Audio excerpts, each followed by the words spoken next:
इखलास अहमद और फाखरा बेगम कमरे में दाखिल हो गए। उन्होंने अंदर शुबाना का सामान मुंतशिर देखा। फाखरा बेगम बोली, ये क्या कर रही हो बेटी तू? अम्मी, आप जरा इस संदूक को खोलिए। क्या है? इसमें तो गर्म कपड़े रखे थे। ये कपड़े तूने क्यों बाहर निकाल कर फेंके हुए हैं? आप लोग बिला वजह की बातें ना करें। मैं कहती हूँ जरा इस संदूक में देखिए। शबाना का लहजा कुछ ऐसा था कि दोनों मियाँ बीवी संदूक के पास पहुंच गए और फिर उन्होंने संदूक को खोलकर देखा। जाहिर है जो कुछ उसमें नजर आया वो उनके भी हवास छीन लेने के लिए काफी था। थोड़ी देर तक वो उन जेवरात को देखते रहे। इखलास अहमद ने एक जेवर हाथ में उठाया, उसे जरा सा हथेली पर रगड़ा और फिर परेशान निगाहों से बेगम की तरफ देखा और उसके बाद शुबाना की तरफ। फिर वो सर्द लहजे में बोले, समझ रही हो कुछ फाखरा बेगम? फाखरा बेगम एकदम से जैसे सोते से जाग गई, चौंक कर बोली, क्या? जरा देखो इस जेवर को, खालिद सोने का है और ये जो जेवरात इस संदूक में भरे हुए हैं, खुदा की कसम करोड़ों रुपए की मालियत की हैं, करोड़ों रुपए के। मगर ये क्या हो गया फाखरा बेगम? मैं एक बात खुलकर बता दूं, अरे दरवाजा तो बंद कर दो, जरा अंदर से कोई आ ना जाए। हम लोग मुसीबत में गिरफ्तार हो गए हैं, बहुत बड़ा अजाब खरीद लिया हमने। मगर ये सच्ची बात है कि मेरी बेटी का कसूर जरा बराबर नहीं है। फाखरा बेगम लरजते कदमों से वापस पलटी और उन्होंने पहले बाहर के दरवाजे और फिर कमरे के दरवाजे को अंदर से बंद कर लिया। इखलास अहमद दोनों हाथों से सर पकड़कर बैठ गए थे। फाखरा बेगम बोली, क्या कह रहे थे आप? इखलास अहमद ने शुबाना को देखते हुए कहा, क्या तू इसीलिए बीमार हो गई थी शुबाना? बेटा ये तूने क्या किया? ये क्या हो गया?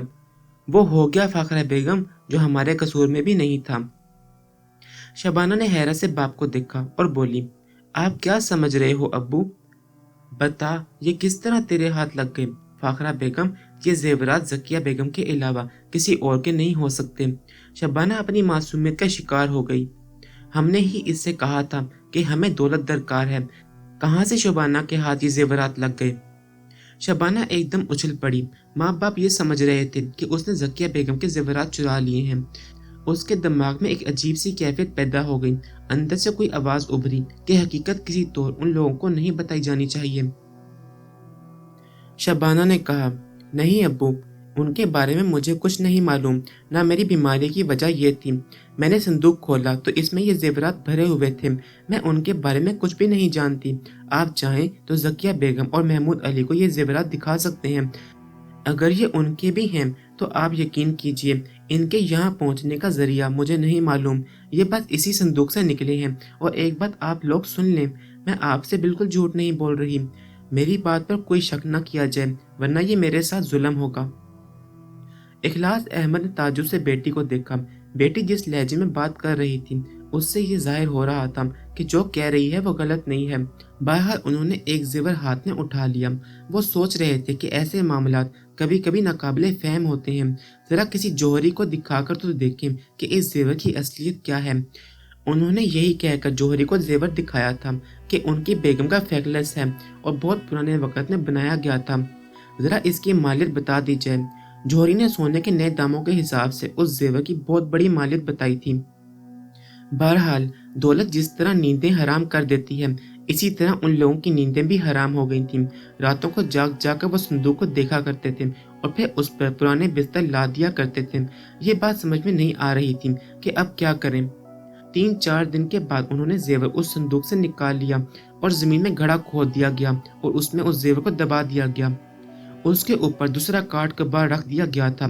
संदूक खाली हो गया था। शबाना अब भी बच्ची को अपने सीने से लगाए फिरती थी। जो वाकयात पेश आ चुके थे वो अपनी जगह, लेकिन बच्ची से उसे काफी उनसियत हो गई थी और वो उसके चेहरे को देखती रहती थी कि इसके अंदर भी कोई तब्दीली रूनुमा हुई या नहीं। फिर एक और दिन न जाने उसके ज़हन में क्या आई कि वो उस संदूक के पास पहुंच गई। संदूक जेवरात से खाली कर दिया गया था और उस वक्त भी खाली था। उसने उसे खोला और बोली, अगर संदूक नए करेंसी नोटों से भर जाए तब मैं जानूं। ये कहकर उसने संदूक बंद कर दिया। उसके दिलो दिमाग में एक अजीब सा रुझान बरपा था। कुछ लम्हों के बाद उसने संदूक खोला और इस बार वो अपने ज़हन पर काबू न पा सकी। संदूक में उसने नए करेंसी नोट भरे देखे थे और उसकी आंखें चढ़ गई थीं। फिर संदूक का ढकना नीचे गिरा और उसके साथ ही वो भी जमीन पर गिरकर बेहोश हो गई। حمید خان رفیق سے بڑا بدماش تھا۔ رفیق تو بس ایک ملازم تھا جو شاہینہ بیگم کے خاندان میں پلا بڑھا تھا۔ اپنی آوارہ فطرت سے اس نے کچھ ایسے دوستوں سے رابطے کر رکھے تھے جو چھوٹے موٹے جرائم کر لیا کرتے تھے۔ انہیں رفیق سے بھی کچھ آمدنی ہو جاتی تھی جس کی وجہ سے وہ رفیق کے ساتھ لگے رہا کرتے تھے۔ لیکن حمید خان کو باقاعدہ چودھری شاہ نواز نے ملازم رکھا تھا اور وہ صحیح معنوں میں ایک جرائم پیشہ شخص تھا۔ بہرحال وہ رفیق کی طاق میں لگا ہوا تھا۔ رفیق اکثر حویلی کے کاموں سے باہر نکلتا تھا، البتہ پچھلے دنوں اس کے ساتھ جو پراسرار واقعات پیش آئے تھے وہ آج تک ان میں گھرا ہوا تھا کیونکہ کام پورا نہیں ہوا تھا۔ راج گندل نے اسے دھمکی دی تھی کہ بچی تلاش کر کے اس کے حوالے نہ کی گئی تو اسے نقصان اٹھانا پڑے گا۔ کبھی کبھی اسے اس بات کا خیال آتا تھا کہ کہیں واقعی وہ خطرناک جوگی اسے کوئی نقصان نہ پہنچا دے۔ اس چیز نے اسے پریشان کر رکھا تھا۔ اس دن بھی وہ کسی کام سے ہی باہر نکلا تھا، جانا ذرا دور کے علاقے میں تھا۔ بستی سے باہر نکلا اور کھیتوں کی جانب چل پڑا۔ ابھی زیادہ دور نہیں گیا تھا کہ پیچھے سے اس نے ایک بند گاڑی آتے ہوئے دیکھی۔ عام راستہ نہیں تھا۔ بند گاڑی یقیناً کسی خاص مقصد کے تحت اس طرف آ رہی تھی۔ وہ پگڈنڈی سے نیچے آ گیا اور ایک جگہ کھڑے ہو کر اس گاڑی کو دیکھنے لگا، لیکن جب گاڑی اس سے قریب آ کر رکی اور اس سے 4-5 افراد نیچے کو کودے تو ان کے تیور دیکھ کر اسے اندازہ ہو گیا کہ کوئی گڑبڑ ہے۔ اس نے کھیتوں میں چھلانگ لگا دی۔ سبزی کے کھیت تھے، گوبھی، گاجر اور ٹماٹر وغیرہ لگے ہوئے تھے اور فصل تقریباً تیار ہو چکی تھی۔ زمین کافی نرم تھی اور جگہ جگہ دلدل جیسی بنی ہوئی تھی۔ اس سے زیادہ تیز نہ دوڑا گیا اور اس کا تعاقب کرنے والے اس تک پہنچ گئے۔ ان میں سے ایک نے ہاتھ میں پکڑا ہوا ڈنڈا رفیق کے پیروں پر مارا اور رفیق اس ڈنڈے میں الجھ کر اوندے منہ ترکاریوں کے کھیت میں گرا۔ وہ چیخا بھی تھا لیکن آس پاس اس کی آواز سننے والا کوئی نہیں تھا۔ آن کی آن میں وہ لوگ اس کے سر پر پہنچ گئے۔ رفیق خوف زدہ ہو گیا تھا۔ وہ اٹھنے کی کوشش میں بار بار گر رہا تھا۔ تب ان میں سے ایک نے اسے سہارا دے کر اٹھایا، پھر بولا، کیوں مرے جا رہے ہو؟ ہم تمہیں قتل نہیں کر رہے، خود بھی گندے ہو گئے اور ہمارے بھی کپڑے خراب کرو گے۔ چلو ساتھ ساتھ آ جاؤ، کوئی ہتھیار ہے تمہارے پاس؟ نہیں بھائی، یقین کرو، میں شریف آدمی ہوں۔ ارے شرم نہیں آتی جھوٹ بولتے ہوئے؟ تم اور شریف آدمی؟ دیکھ لو یار، تلاشی لے لو اس شریف آدمی کی۔ رفیق کے پاس واقعی ہتھیار نام کی کوئی چیز نہیں تھی۔ وہ لوگ اسے دھکیلتے ہوئے پگڈنڈی تک لائے اور پھر نفرت سے بولے، اب گاڑی کی سیٹ بھی خراب ہوگی تیری وجہ سے، چل اندر بیٹھ۔ مگر ابے ہم لوگ شرافت سے پیش آ رہے ہیں، اس کے بعد بھی اگر مگر چل رہی ہے، چل بیٹھ، دوسرے آدمی نے ڈپٹ کر کہا اور رفیق کو گاڑی میں ٹھونس دیا گیا۔ اس کے بعد اس کی آنکھوں پر پٹی باندھ دی گئی تھی اور گاڑی چلنے لگی تھی، لیکن یہ سفر زیادہ لمبا نہیں تھا۔ رفیق راستوں کا کوئی اندازہ نہیں لگا سکا کہ وہ لوگ اسے لے کر کہاں آئے ہیں۔ اسے گاڑی سے اتارا گیا، پٹی بدستور اس کی آنکھوں پر بندھی ہوئی تھی اور کچھ دیر کے بعد اسے مختلف راستوں سے گزار کر ایک کمرے میں لایا گیا اور یہاں لا کر اس کی پٹی کھول دی گئی۔ وہ سہمی ہوئی نگاہوں سے قرب و جوار کے ماحول کا جائزہ لینے لگا۔ بس کمرہ تھا، فرنیچر نام کی کوئی چیز وہاں نہیں تھی۔ قالین بھی نہیں بچھا ہوا تھا، دیواریں بھی ننگی تھیں۔ ایک طرف ایک تخت پڑا ہوا تھا اور 2-3 لکڑی کی کرسیاں رکھی ہوئی تھیں۔ رفیق کو ان لوگوں نے تخت پر بٹھا دیا اور ان میں سے ایک نے کہا، بیٹھے رہنا اس تخت طاؤس پر، اگر کوئی حرکت کرنے کی کوشش کی تو ٹانگوں سے شروع کریں گے اور اس کے بعد کیا کیا ہوگا یہ کچھ نہیں معلوم۔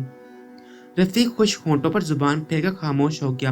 اتنے کچے دل اور کچی طبیعت کا مالک نہیں تھا، لیکن ان دنوں اس پر جو کچھ گزر رہی تھی وہ زیادہ بری تھی۔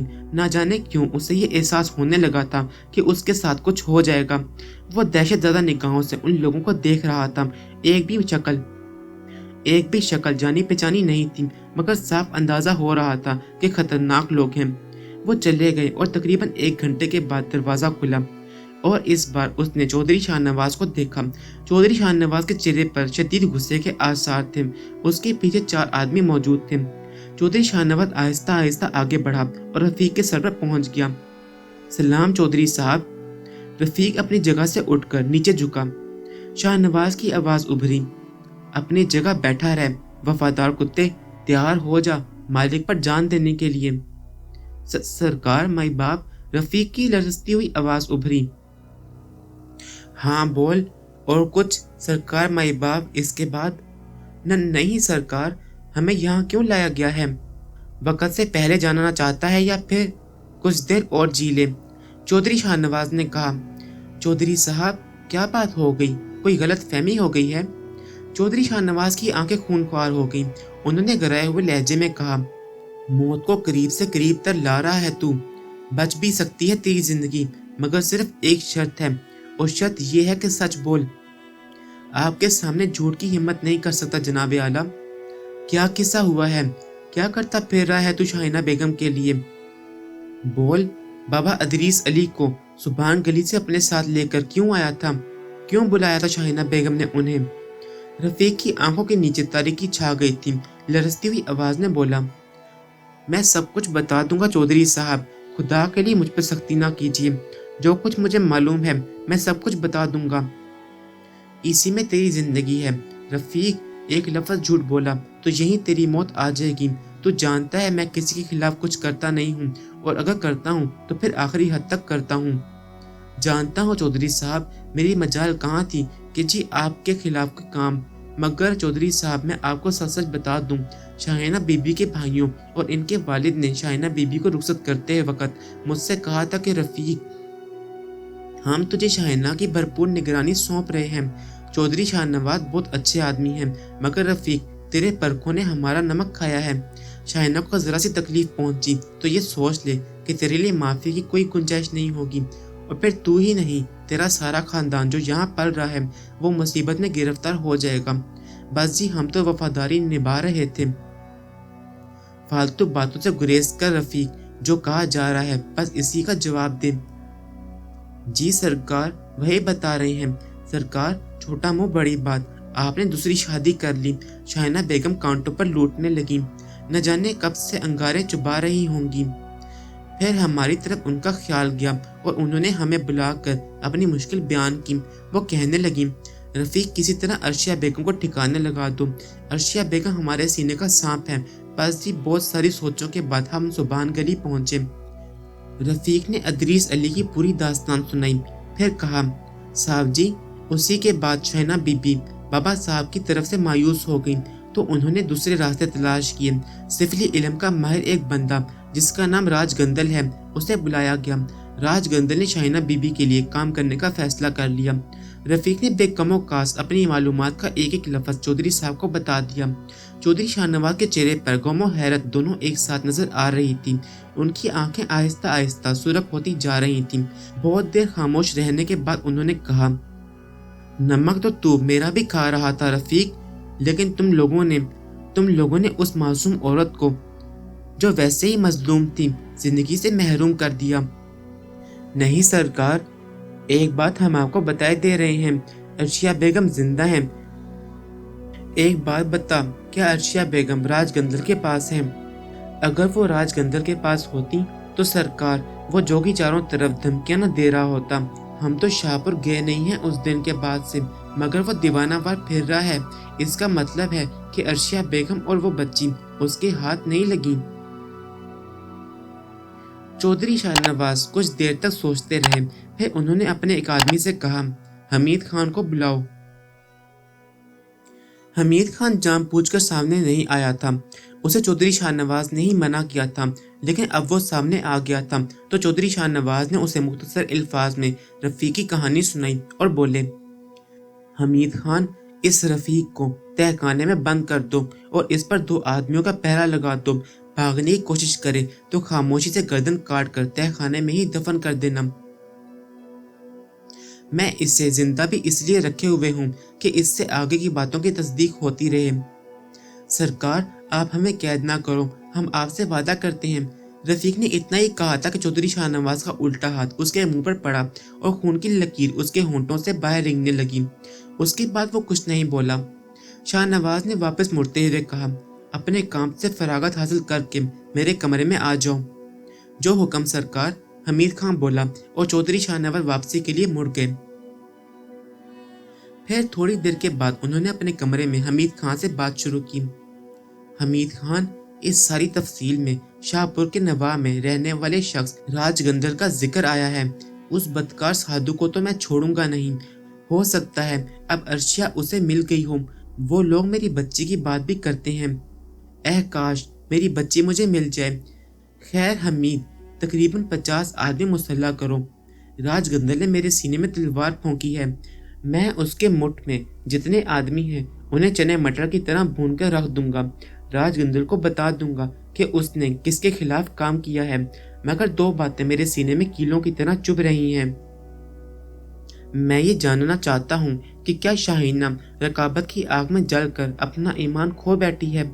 میں راج گندل کو گرفتار کر کے اس سے یہ معلوم کرنا چاہتا ہوں کہ عرشیہ کہاں ہے اور شاہینہ کی یہ کیفیت کیوں ہے۔ اے کاش بابا ادریس علی ہمیں مل جاتے، ہمارے بہت سے مسائل کا حل ان کے پاس ہے۔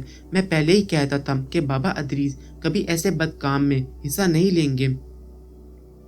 ان کا اپنا ایک مقام ہے، وہ راج گندل کے خلاف ہماری بہترین ڈھال بھی بن سکتے ہیں۔ پتہ نہیں کہاں چلے گئے ہیں اور ابھی تک وہ واپس بھی نہیں آئے۔ میں نے ایک بندے کی ڈیوٹی وہاں لگا دی ہے، مگر اطلاع یہی ہے کہ ان کا کوئی پتہ نہیں ہے۔ دیکھو کیا ہوتا ہے۔ بہرحال تم بندے تیار کر لو، ہم راج گندل کے مٹھ پر حملہ کریں گے۔ رات کی تاریکی میں چہرے چھپا کر مٹھ پر جائیں گے، چاہے بعد میں اس سلسلے میں تحقیقات ہی کیوں نہ ہوں۔ بندے تیار ہو جائیں گے سرکار، تھوڑا سا وقت تو دیں گے نا مجھے، بندے زیادہ ہیں، مگر میں صرف انہی لوگوں کو اپنے ساتھ شامل کروں گا جو رازدار ہوں، کیونکہ بعد میں اس سلسلے میں خاصی لے دے ہوگی، کسی بندے کو ہاتھ نہیں لگنا چاہیے۔ ہوشیاری سے سارا کام کرنا ہے، تم اپنے کام کا آغاز کر دو، چودھری شاہ نواز نے کہا اور حمید خان نے گردن خم کر دی۔ چودھری شاہ نواز کے چہرے پر بڑی مظلومیت ابھر آئی تھی۔ ایک طرف عرشیہ گم ہو گئی تھی اور دوسری طرف بچی، اور تیسری طرف شاہینہ کی یہ کیفیت تھی، ہر طرف سے وہ دکھ کا شکار ہو گئے تھے۔ راج گندل لالچ کے عذاب میں گرفتار ہو گیا تھا۔ کالا گیان اسے بہت کچھ دے رہا تھا، بہت سے بیر اس کے غلام تھے اور وہ آس پاس کے بدکاروں میں بڑا نام رکھتا تھا۔ دور دور کے سادھو سنت اس سے کتراتے تھے، لیکن لالچ بری بلا ہے، وہ بھی اس بلا کے پنجے میں آ گیا تھا۔ مہا شکتی حاصل کرنے کا نسخہ اس نے حاصل کیا تھا اور اس پر آہستہ آہستہ عمل کر رہا تھا۔ ہو سکتا ہے اگر رفیق اس کے پاس اپنی کہانی لے کر نہ جاتا تو ابھی وہ اس عمل کا آغاز نہ کرتا، لیکن یہ سارا کام اس کی ضرورت کے مطابق تھا، اس لیے وہ پوری طرح اس میں مصروف ہو گیا۔ اسے ضرور کامیابی حاصل ہو جاتی اگر بیچ میں بابا ادریس نہ آ جاتے۔ وہ سب سے بڑی رکاوٹ بن گئے تھے اور راج گندل کو اندازہ ہو گیا تھا کہ بابا صاحب کوئی معمولی عامل نہیں بلکہ ان کے پاس بہت کچھ ہے۔ راج گندل کے پاس اب آخری سہارا وہ بچی تھی، اگر وہ اسے حاصل ہو جائے تو سب ٹھیک ہو سکتا تھا۔ اسے بھیروں سے پتہ چل چکا تھا کہ بچی کہاں ہے، لیکن بس تھوڑی سی دیر ہو گئی تھی اور اب تیسری بار بھیروں کو جگانا مجبوری تھی۔ ایک بار پھر یہ خطرہ مول لینا تھا۔ مٹھ سے دور وہ اپنے جاب میں مصروف تھا اور اس کے دل میں خوف کا بسیرا تھا۔ پھر اپنے جاب کے آخری روز جب بھیروں جاگنے والا تھا، اچانک طوفان آ گیا۔ جو کچھ ہوا تھا اس کی توقع کے بالکل خلاف ہوا تھا۔ وہ لرزتے دل اور کانپتے بدن کے ساتھ اس طرف دیکھنے لگا جہاں بونچھال آیا ہوا تھا۔